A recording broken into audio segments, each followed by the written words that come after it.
உலகை எழுப்பும் ஞாயிறு அங்கே குடியிருப்பான். அவன் ஆனை முகத்தனின் அடியவர் மனத்தில் ஒளியாய் வந்து கொலுவிருப்பான்.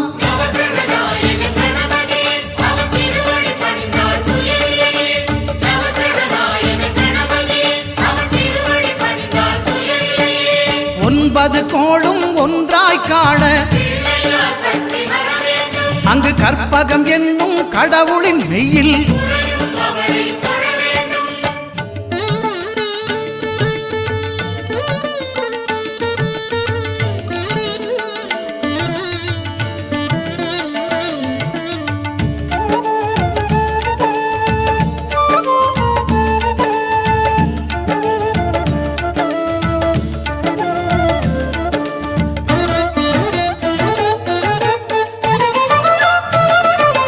திங்கள் பகவான் திருமுகம் காண